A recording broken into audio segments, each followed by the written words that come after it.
Hey, so amazing. You see how they playing? Live wire, it's all about sports and entertainment. You don't wanna miss it, so official like you never seen. Keep it going till the whistle blowing from the referee. Everything from highlights and stats. You know that we gotta run it back, whether on the field or the court. You know that this is where it's at. Subscribe, no delaying. This is Live Wire, sports and entertainment. Let's go. All right, what's good, everyone? Welcome to another Live Wire Sports Media update. All right, so this is two ladies that I was on X, and it was talking about Caitlin Clark. First, they podcast started out with Juju, and then it led into Caitlin Clark and talked about her agent and what her agent had to say. Now, I do have a clip of that, but I'm not going to show that because that's going to be a separate thing that I'm going to do later this the end of this week. But these two ladies, I didn't know who they was until I had to do some research to find out who they were and everything like that. And these two ladies they're from CBS Sports. CBS Sports launched a podcast with them called We Need to Talk Now. And the two ladies are Ashley Nicole Moss and Alicia J. So, and they cover sports, news, and culture within, the focus of female athletes. But the one particular thing that stood out between these two ladies right here is that if you look at the one in the green shirt, she's kind of like has, a pretty good stance on what it is or whatever it is. But the other one with the hoodie on, you could tell pretty much from her demeanor, she ain't feeling Caitlin Clark. She ain't feeling nothing Caitlin Clark got to say. She don't believe Caitlin Clark revolutionized the WNBA with ticket sales and all of this stuff.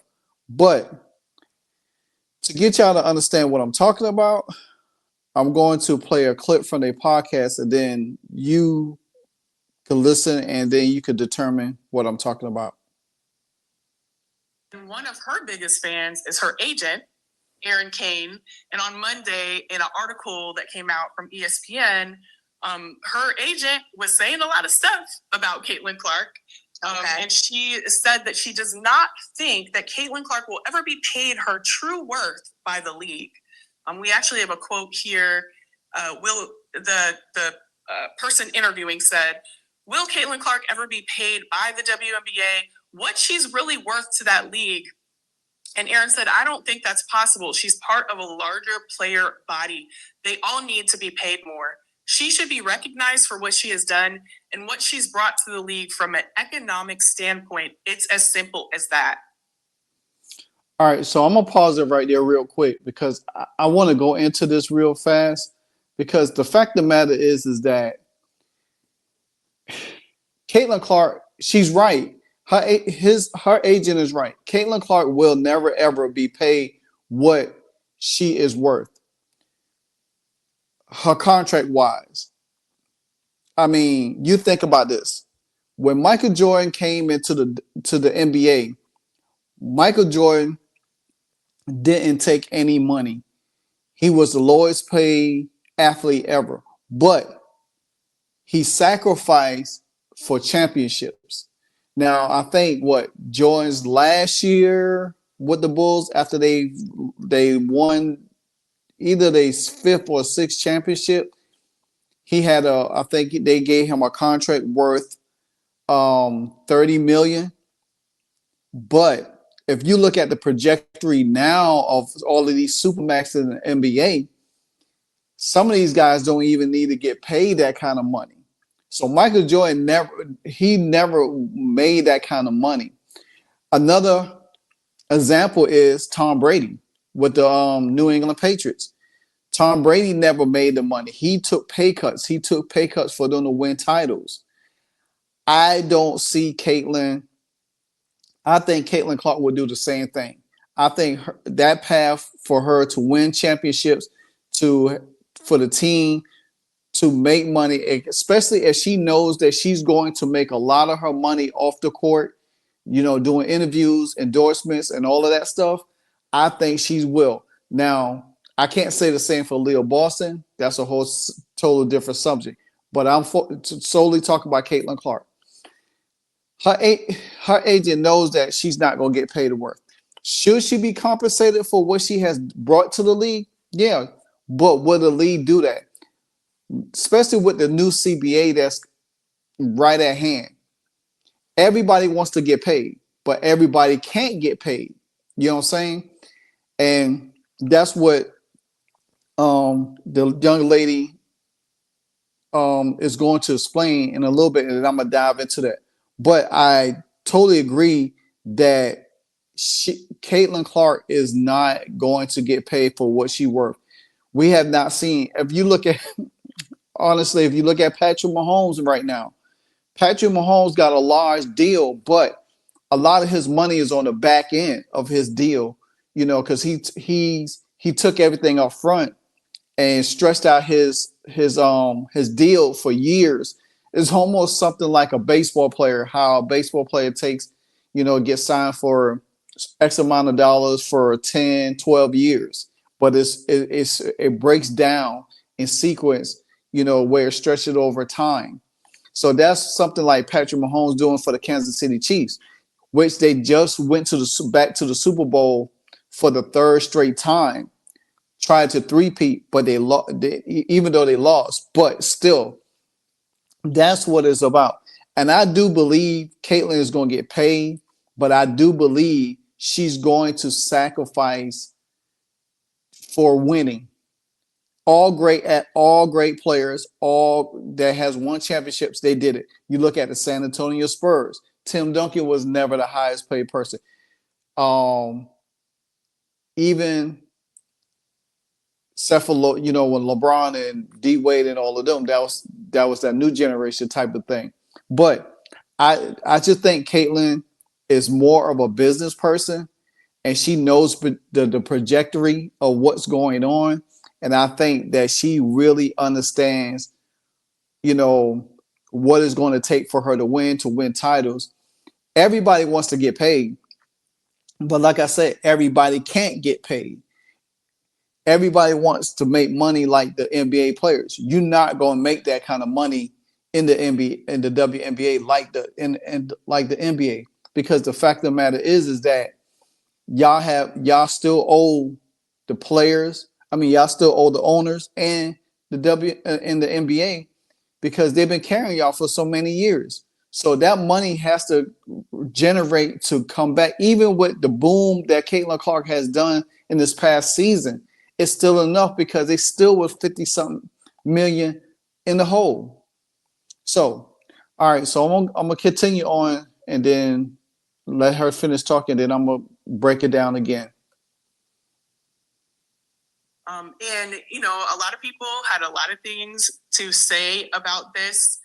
She also went on to say that she's very, very hopeful for the current CBA negotiations and pushing the line forward on player salaries. And the most important thing has always been getting WNBA players paid for what they do on the court.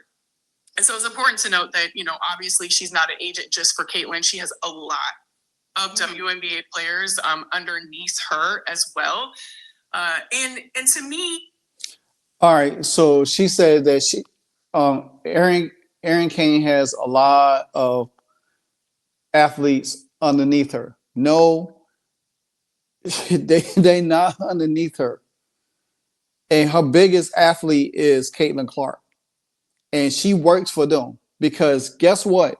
If she's not doing her job, they will fire her. We just seen Shea Gilchrist fire his agent. Agents work for the athlete. Agents work for the athlete. They do not the athletes don't work for them. The agents work for the athlete, so to speak. as I understand that Caitlyn is, one of her clients, probably, I don't want to say her biggest one, but definitely one that she focuses a lot on. Caitlyn is the biggest client of hers. There's no disputing. There's no in and or the middle. Caitlyn is her biggest athlete, her biggest client for her. Yeah, she got, I'll say Sabrina Nescu, not Sabrina Nescu, Nafisha Carlo probably second. She do have Arike Umawale on there, but Arike Umawale ain't moving nothing. I mean, you think about this. Arike it's not getting her paid like that. You need Nafisha. Nafisha, she's kind of like starting to come in her own, but there's none bigger on that roster than Caitlin Clark. I'm sure. And so she's going to say this. But, the overall arching thing for me is just pay the players. And that's always been something that we've been talking about. And I really, really think we're going to see that. We have to, as a matter of fact, see that in the CBA negotiations, because the players aren't going to settle for less, period. They want that revenue share. They want what they're owed based on what the TV deal is and all of these things, and they should be, because this is a league that everyone has their eyes on. And the popular. Okay, I'm gonna stop it right there. She said that they want some of the revenue shares, but guess what? Who got you that revenue share? Who literally got them TV shares? Who literally got the CBA to where it is? Caitlin Clark. If Caitlin never came into the league, this CBA probably wouldn't even took place. It probably would have came, but they would not even been in a position to negotiate anything with this new CBA. Because the fact of the matter is, if you think about this right here, I'm about to show you right now how important Caitlin Clark was to the 2024 season of the WNBA. All right. So what you're looking at right there is how Caitlin Clark nailed everything. How she really, excuse me. You look at her, the final WNBA regular season viewership, all ratings network. Caitlin drew 1.178 million viewers. Other games, 394K. The difference, 199%.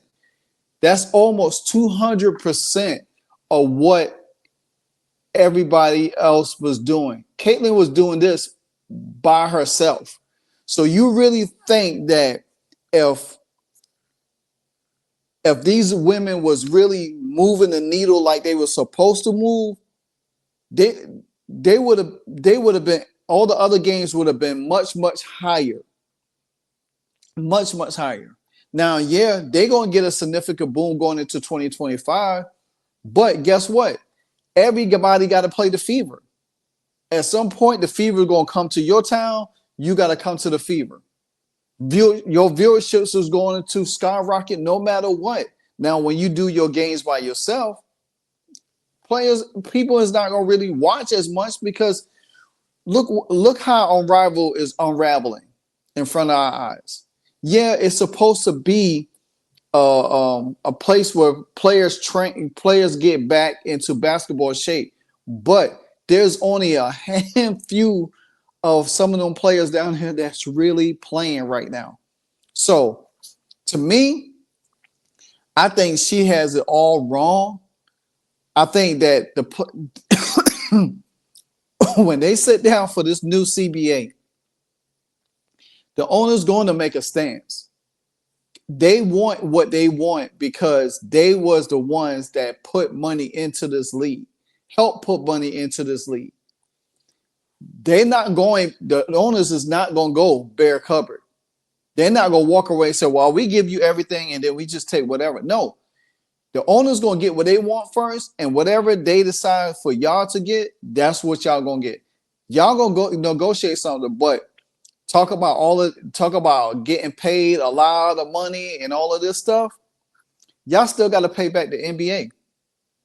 So until y'all really come even with the NBA, making a lot of money is not going to always be in your best friend. Y'all might get a significant bump this CBA, but it's not going to be what y'all think it is at all.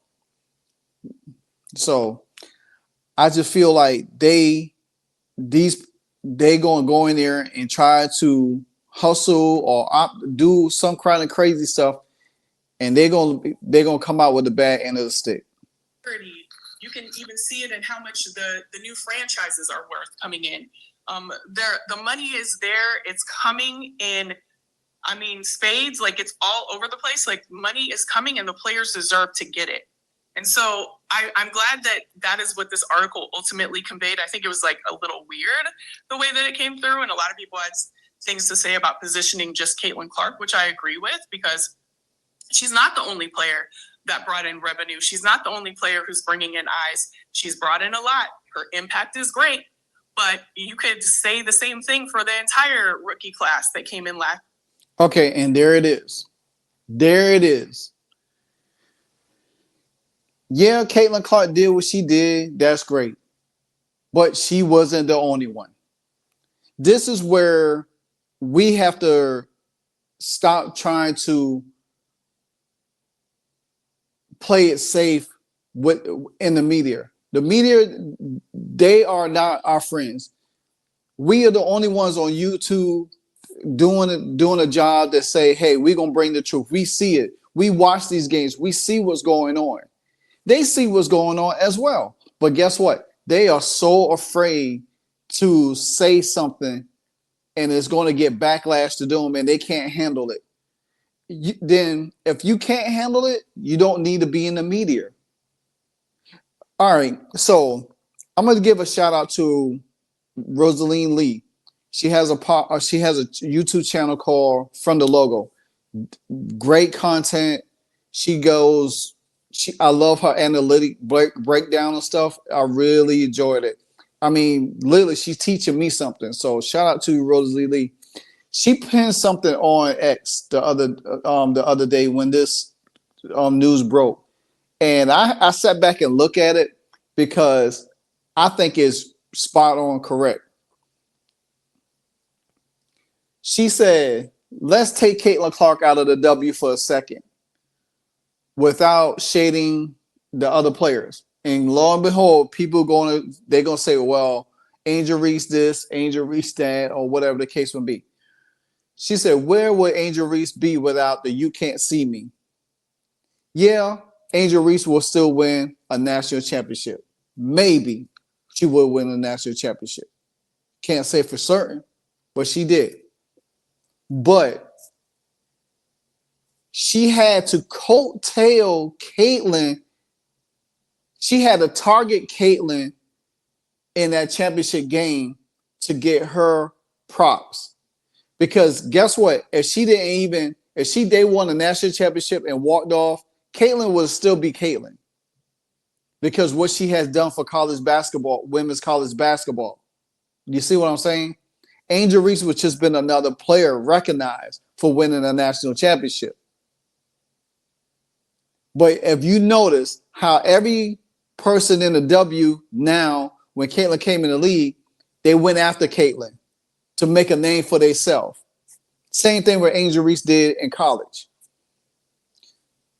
Rosalie went on to say, she said, "How many people will watch the draft last season and get exposure to the other rookies? Dare I say, what Kate Martin been drafted to the W, please," and she said, "please don't hate me, it's just a process of reduction." And I have to agree with her. I have to agree with her completely, because the fact of the matter is, you think about this. You think about the last year's draft.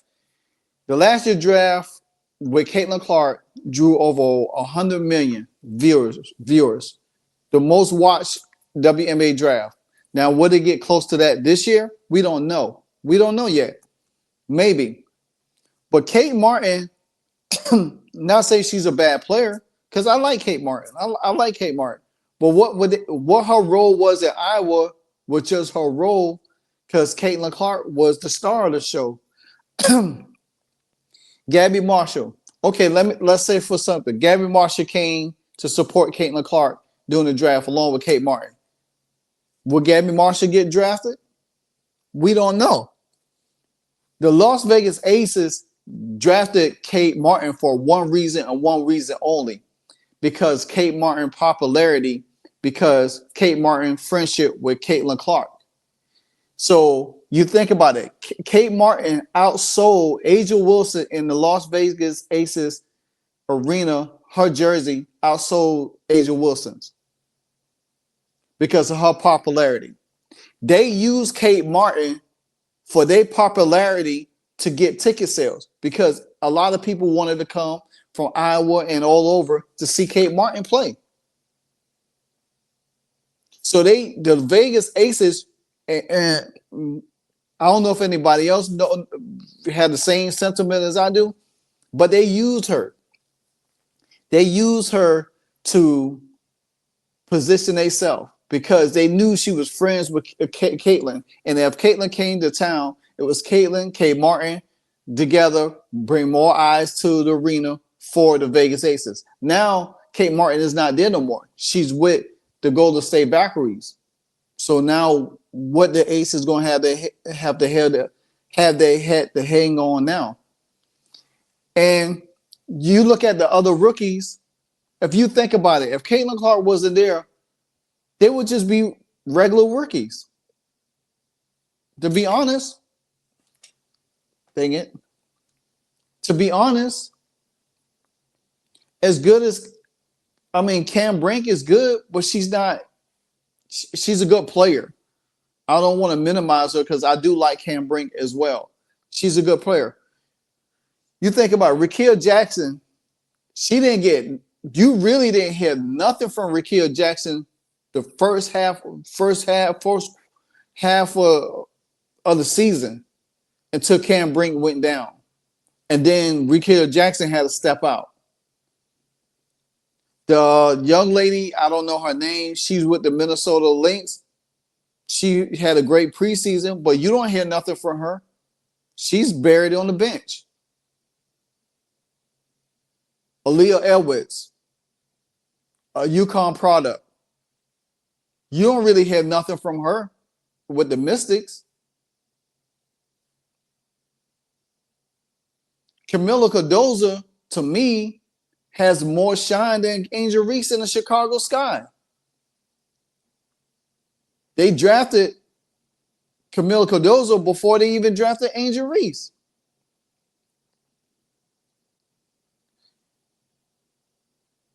Caitlin Clark's impact means more to the league than they really want to give credit to.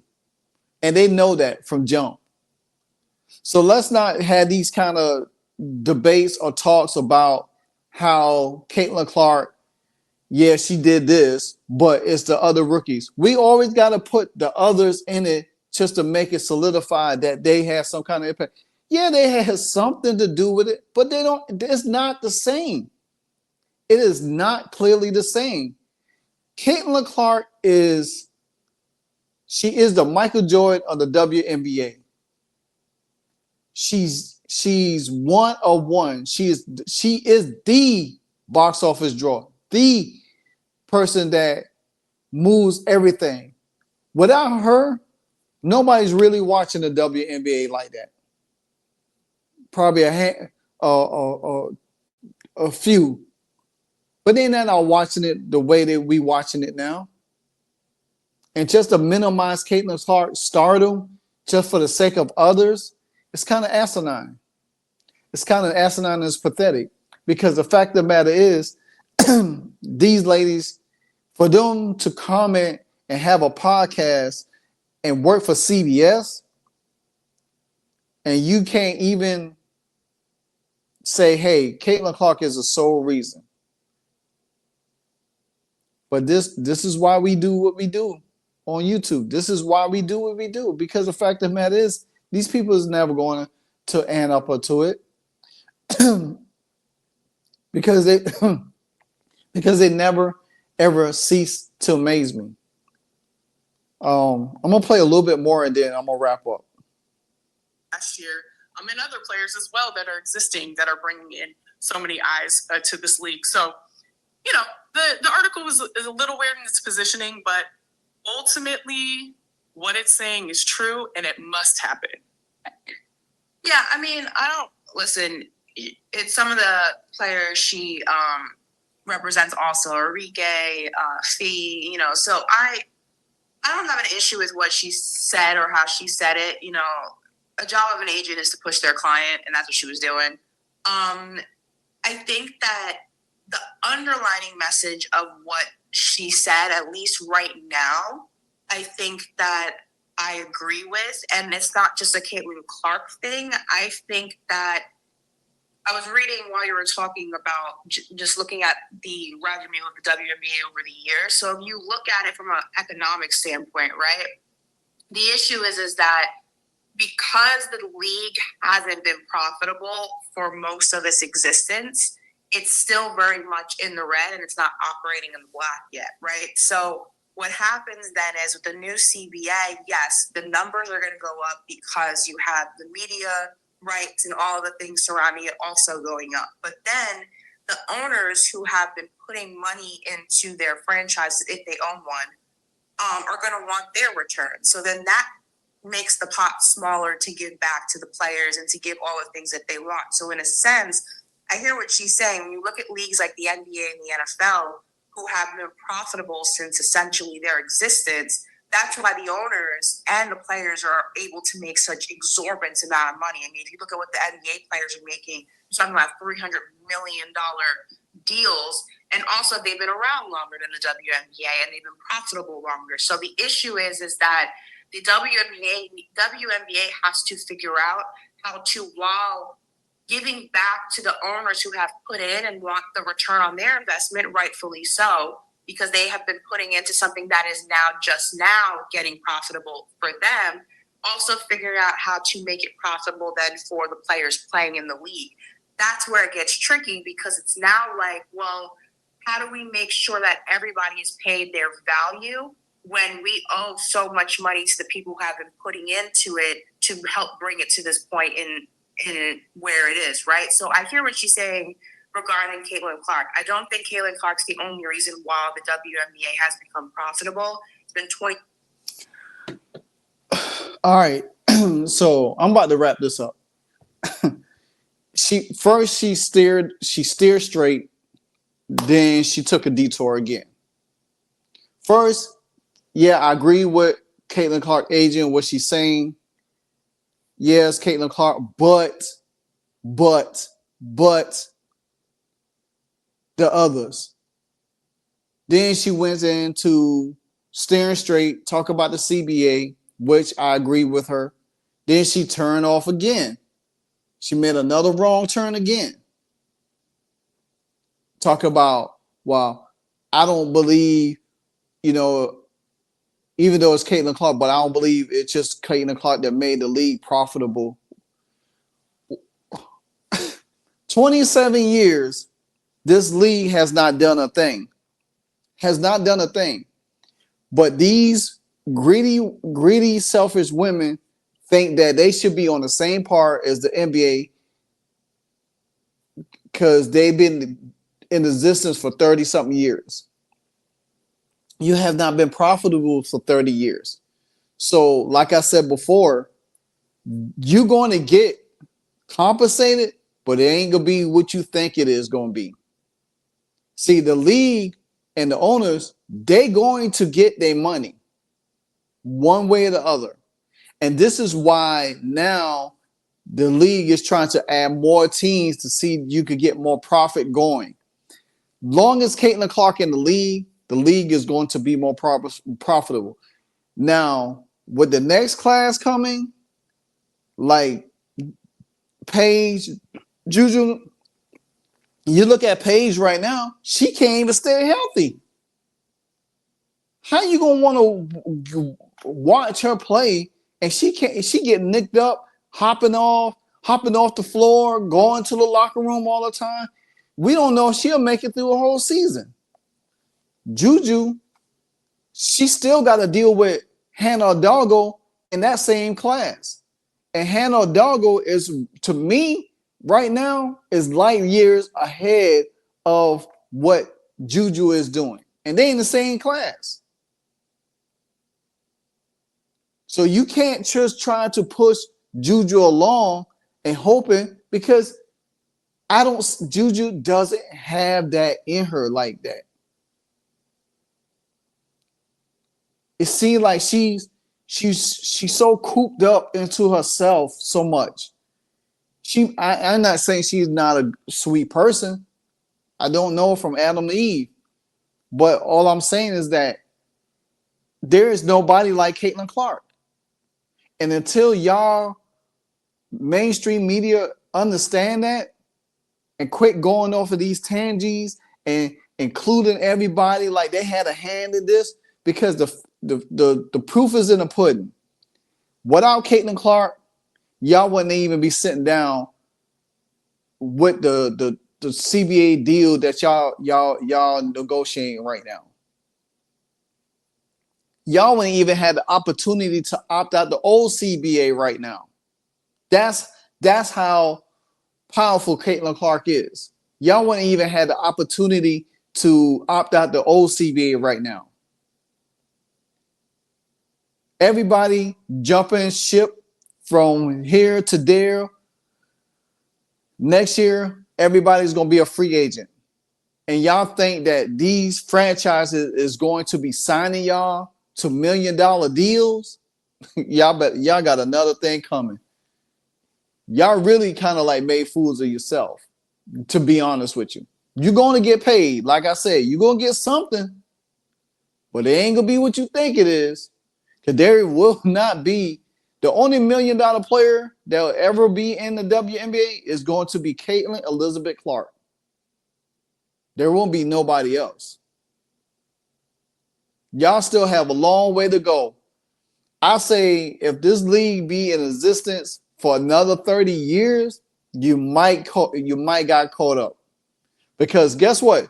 Once Caitlin Clark comes and goes, retire you from the league is going right back to where it's been before. And then that's the God honest truth. I don't care how much nice, good talent that comes out of there. Who's going to carry the league after Caitlin Clark? That's what you got to think about it. Who's going to be the next one to carry the league after Caitlin Clark? Caitlin Clark could carry the league right now for 10 years. For 10 years. That'd be what? She'd be 33. She could carry it for 10 years. But who's going to do it after her? Because guess what? She's going to be in the league with a Paige, with a Juju, with a Hannah, with Olivia Miles, with a Laura Betts, all of them. Yeah, it's going to be just like the NBA, looking for the next Michael Jordan. They don't try it with LeBron. They don't try it with KD. Now they trying it with Anthony Edwards. He don't want it. They want Wemby to do it.